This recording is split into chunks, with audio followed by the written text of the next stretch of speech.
Veleno per topi della Meyer Brown. Qua siamo al top. Un'azienda di Treviso di un signore che si è preso la briga di andare a capire cosa gli piace il topo. Cosa gli piace il topo, ad esempio, a New York.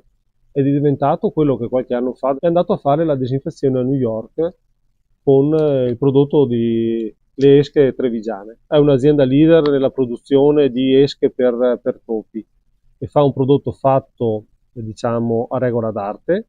In pratica sono delle esche al gusto di carne e i topi su questo sono molto molto ghiotti. Al loro interno hanno anche del gusto amaricante specifico per gli animali domestici, cani e gatti, quindi si avvicinano ma poi non riescono a mangiarli perché hanno degli odori sgradevoli e soprattutto se li vanno per mangiare hanno un gusto sgradevole per il nostro cane e il nostro gatto.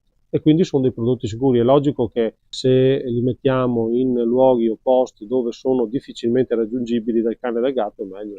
Sono molto efficaci e quindi sono dei prodotti da consigliare. Chi deve combattere i topi con questo tipo di esche sicuramente riesce a raggiungere il risultato. Quindi tenete presente, ce le abbiamo, sono confezioni da 1,5 kg con tutte bustine da 20 grammi, con una chiusura ermetica, quindi per una conservazione a lungo tempo. E venite a trovarmi per prendere il veleno da topi della Meyer Brown.